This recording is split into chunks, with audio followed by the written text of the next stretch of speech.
Bonjour à toutes et à tous, ravi de vous retrouver pour les TBO. Aujourd'hui nous sommes sur le canal de Nantes à Brest pour devenir inspecteur des animaux.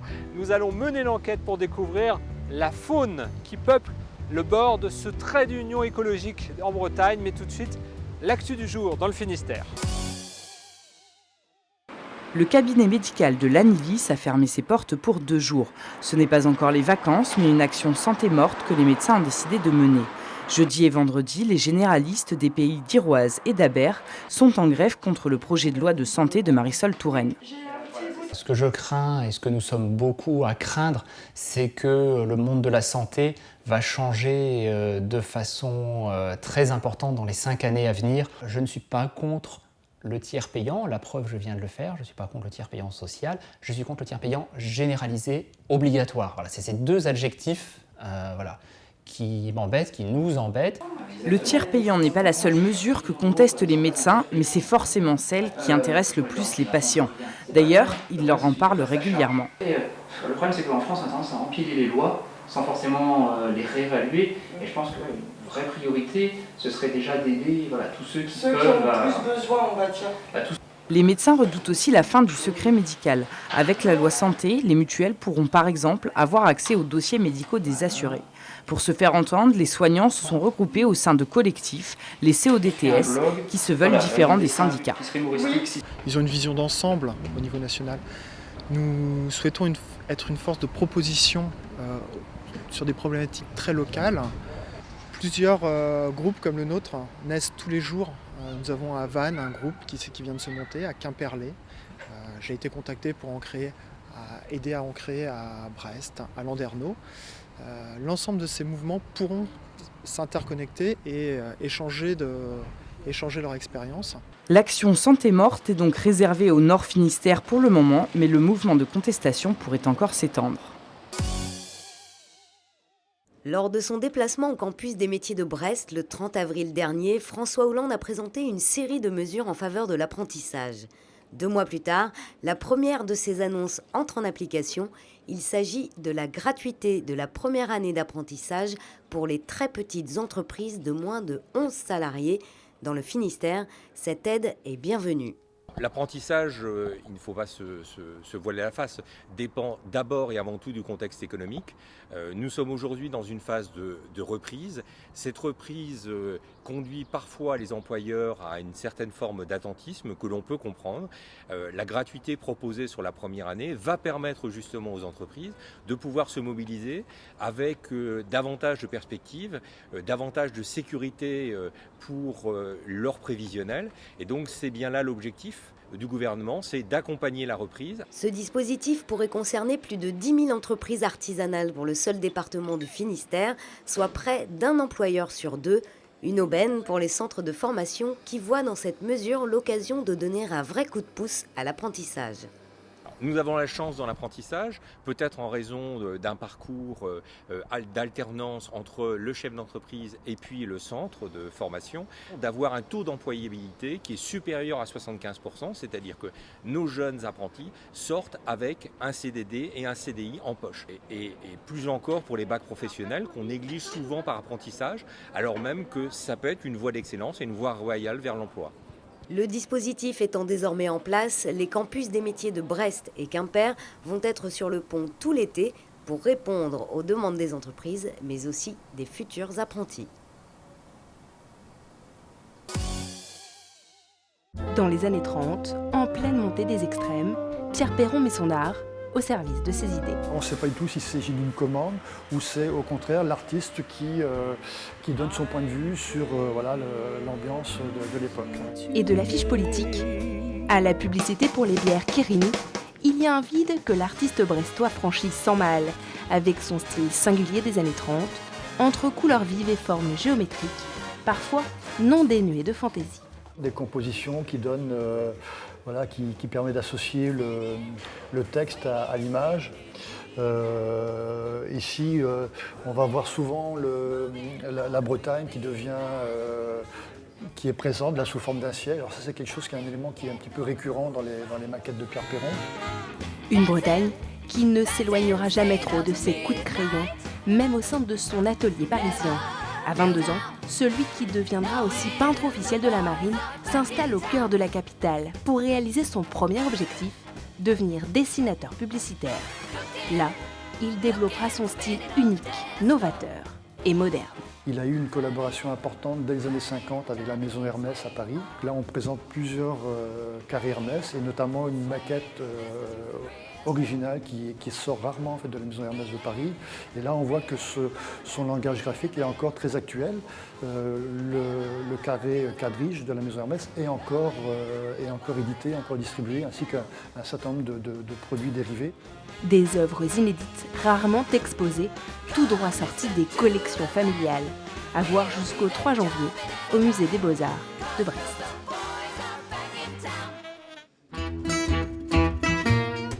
Comme vous sentez, allez où vous voulez et du coup essayez de trouver le plus d'empreintes.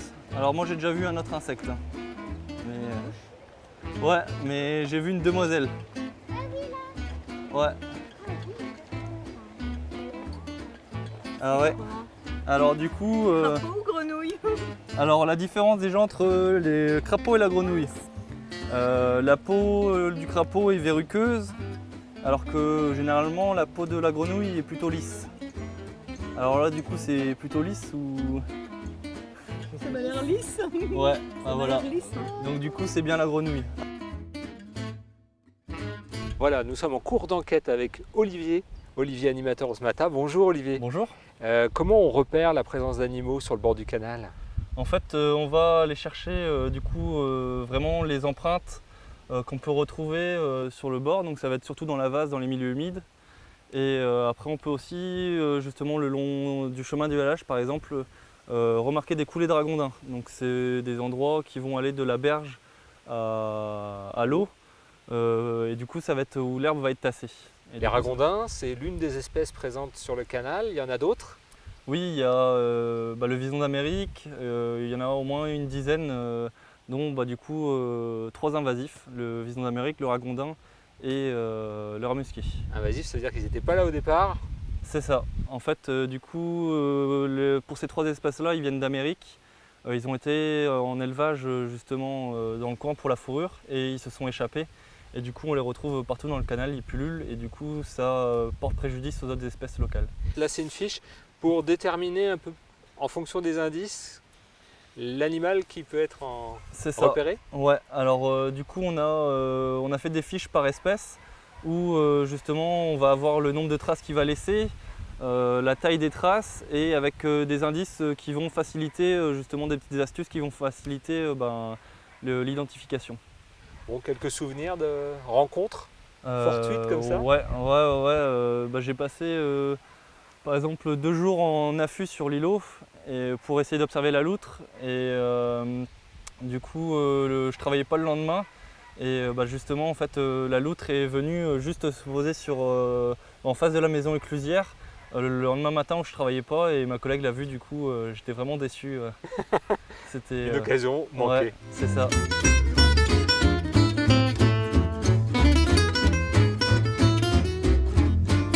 Voilà, nous sommes toujours sur le canal de Nantes à Brest, à l'écluse de Penarpont, en compagnie d'Éric Kroguenec. Bonjour Éric. Bonjour. Alors, le canal de Nantes à Brest, c'est un vrai corridor écologique au cœur de la Bretagne. Effectivement, vous avez pu constater en fait une biodiversité très riche, passant des chauves-souris aux loutres, aux poissons qui y vivent. Effectivement, ce corridor a été classé comme ça et au niveau du SMATA, nous faisons en sorte de le conserver. Puisque ici vous êtes dans une zone au début en fait de la zone Natura 2000, Vallée de l'Olme. Alors le SMATA, on peut dire un mot quand même, c'est l'organisme qui gère l'animation et la mise en valeur du canal dans le Finistère? Alors le SMATA au départ c'est une collectivité territoriale qui regroupe 22 communes et qui a pour mission première en fait d'entretenir toute la voie d'eau en fait et ses infrastructures, donc les écluses, les maisons éclusières que vous avez visitées. Et à côté de cette mission technique, il y a toute la nouvelle mission, j'ai envie de dire, depuis les années 2000, qui est la mission de valorisation de ce patrimoine historique contenant un patrimoine naturel. Alors, patrimoine historique comme ces écluses, elles ont été édifiées au moment de la construction du canal. Dès les années 1811, en fait, différents chantiers se sont mis en place pour arriver à construire ces 238 écluses entre Nantes et Brest. Alors les écluses, on peut les découvrir cet été, notamment grâce à vous, Osmata. Vous proposez justement aux visiteurs de plonger dans l'histoire de la construction d'une écluse. Comment ça se passe?